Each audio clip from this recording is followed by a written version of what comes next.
My cousin said I gave up on life. He didn't know I gave up sleep for 6 months coordinating seal extractions in the Horn of Africa. He saw the faded army surplus jacket and the steel-toed boots I wore even to family gatherings.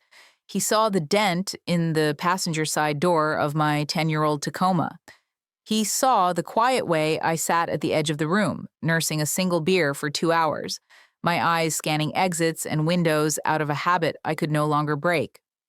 To him, these were the artifacts of a life unlived, the sad remnants of a woman who peaked in her 20s and had been coasting on fumes ever since.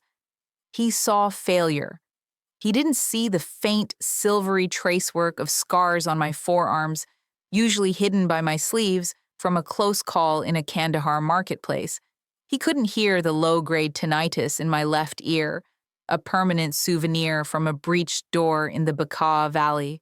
He couldn't feel the phantom weight of the body armor and the rifle that had been my second skin for more years than I'd spent in college. He didn't know that my quiet was not emptiness, but a container, a carefully constructed vessel holding back a tide of things he would never have the constitution to understand, things that would break a man like him in half. The irony was a bitter pill I'd learned to swallow like a daily vitamin. He, Brad, assistant to the mayor of a mid-sized suburban town, believed he was on the front lines of importance. I, who had held the lives of men in my hands by the thread of a satellite link, was the one who had retreated from the world. I remember the day the divergence began, the precise moment our paths split into two separate, irreconcilable realities. It was just after my sophomore year at A&M.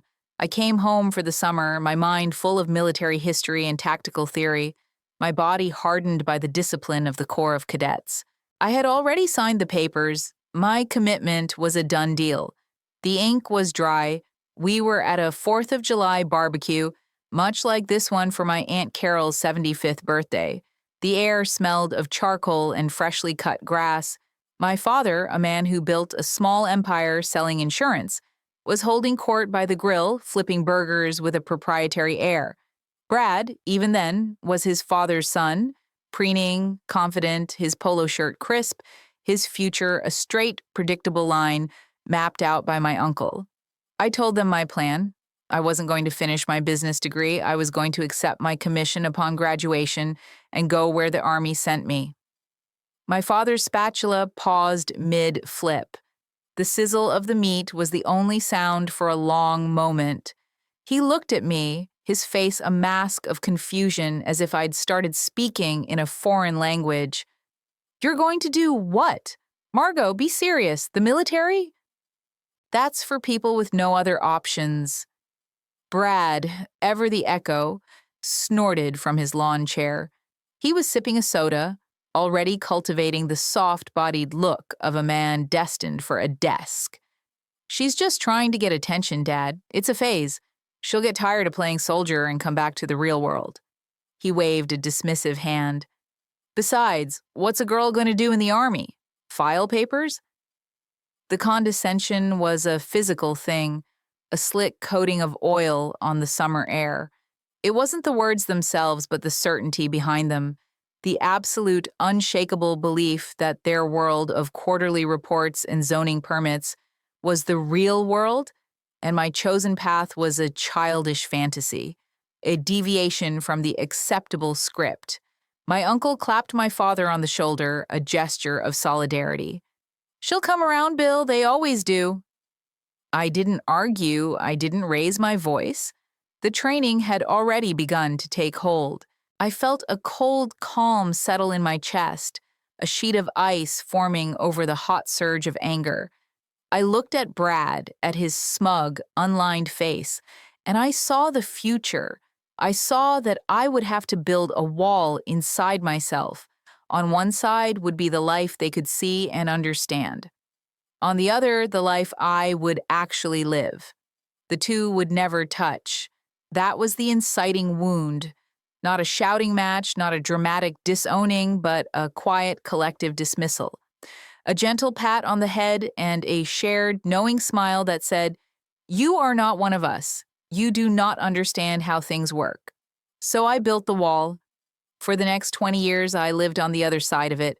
They got postcards with sterile APO addresses, vague, cheerful letters that spoke of interesting work and seeing new places. I sent gifts for birthdays and Christmas, ordered from catalogs delivered by strangers.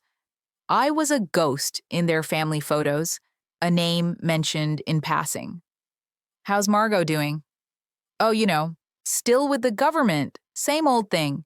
The same old thing. The same old thing was learning to sleep in 60-minute cycles on the floor of a C-17, the roar of the engines a constant lullaby.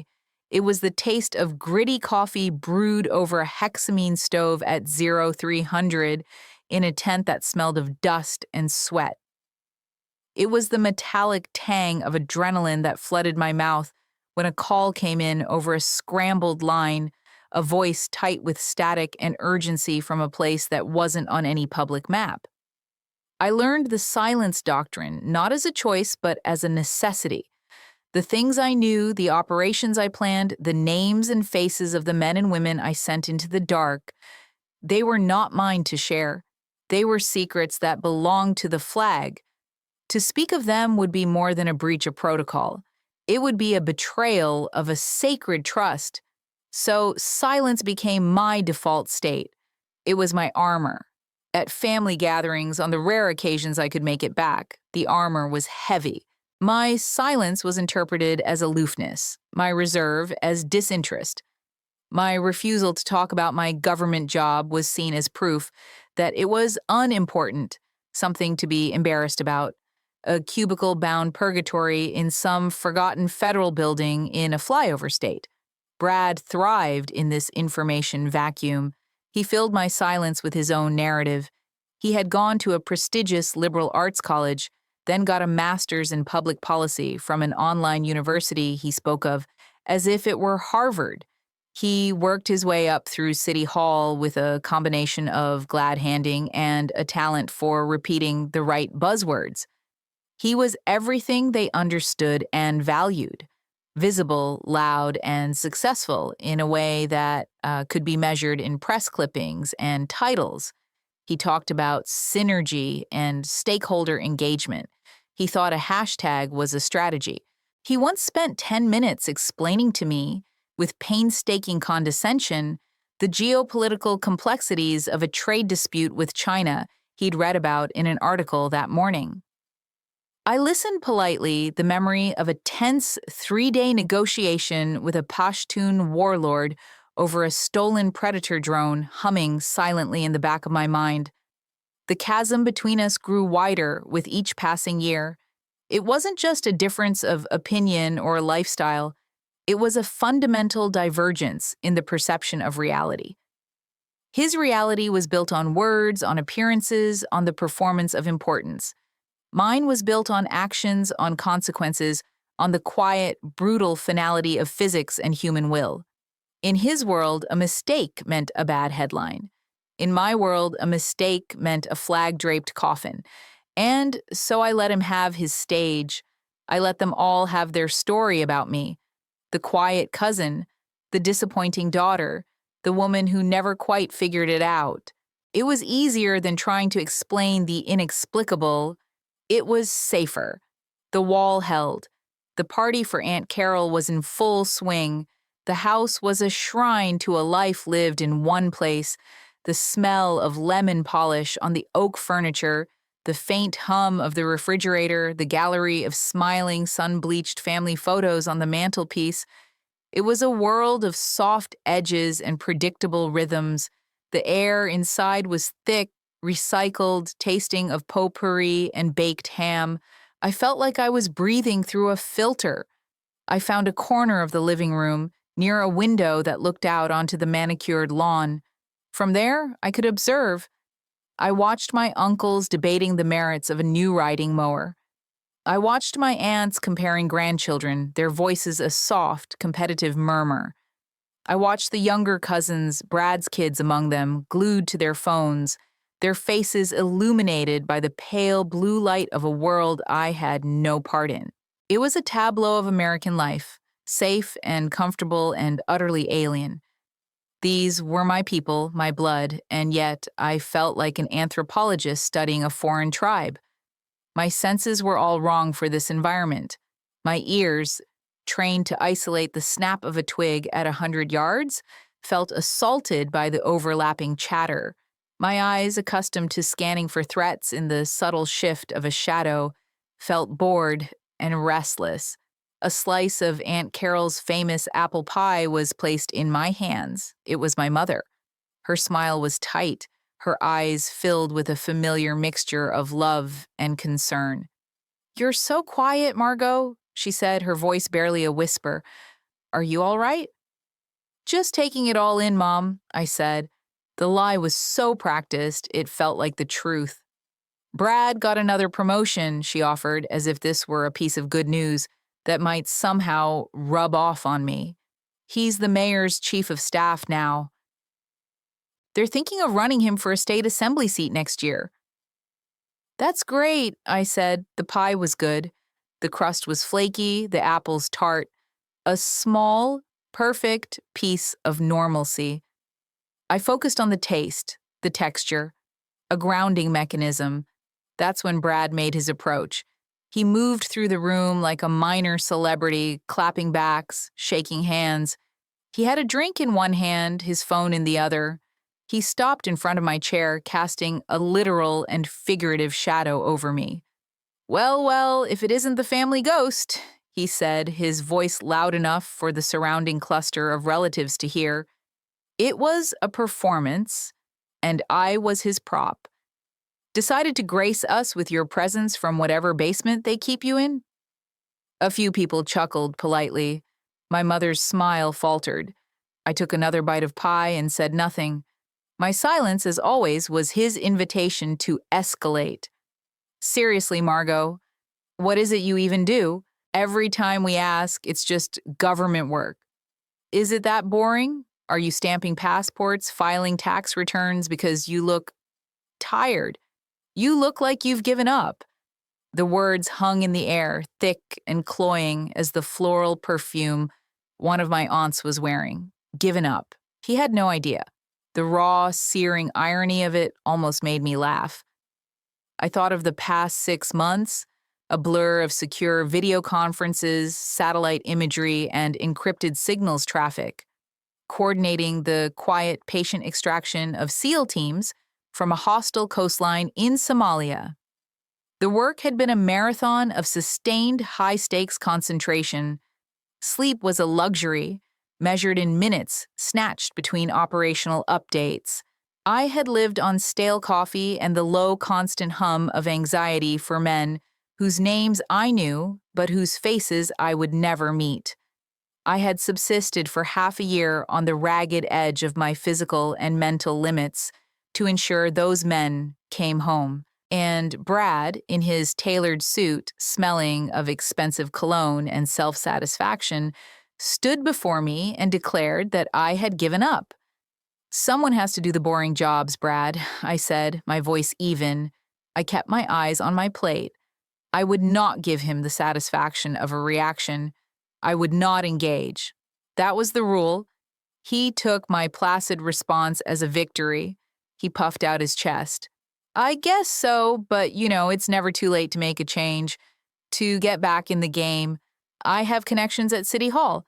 Maybe find you a nice, quiet desk job, something with regular hours. Get you out of that surplus chic you've got going on." He gestured at my jacket.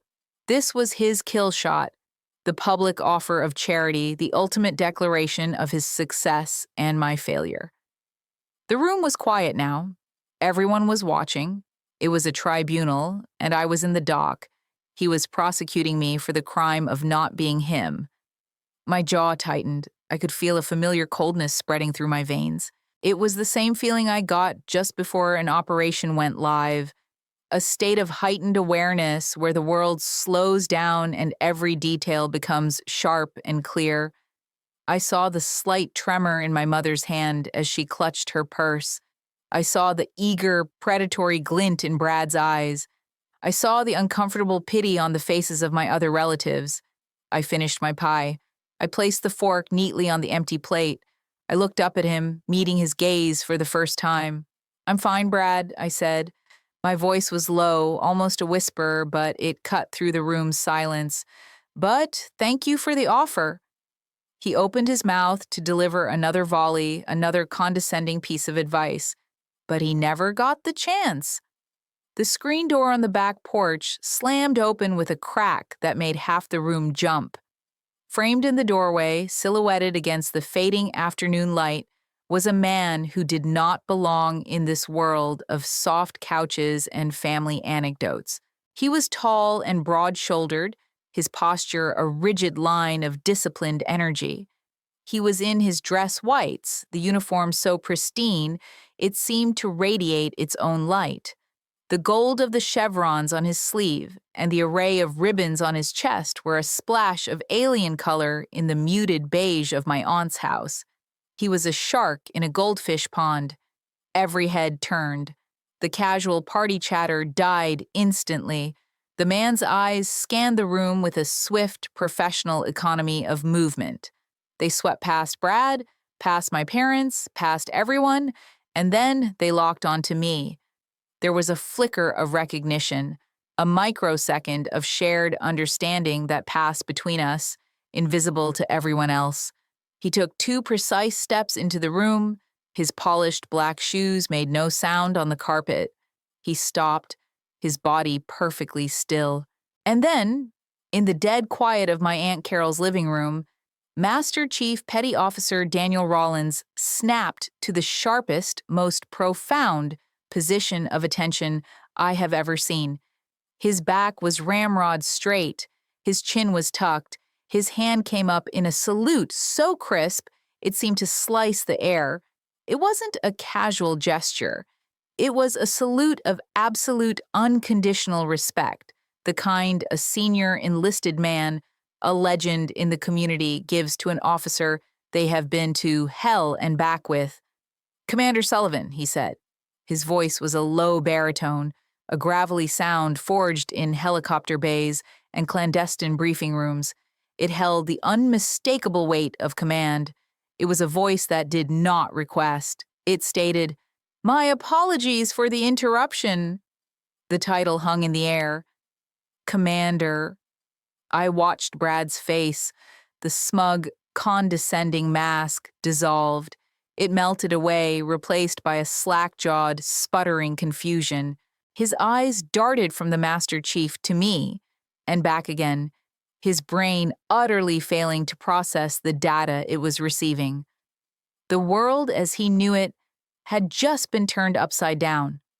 The hierarchy he understood, the one where he was at the top and I was at the bottom, had just been violently inverted.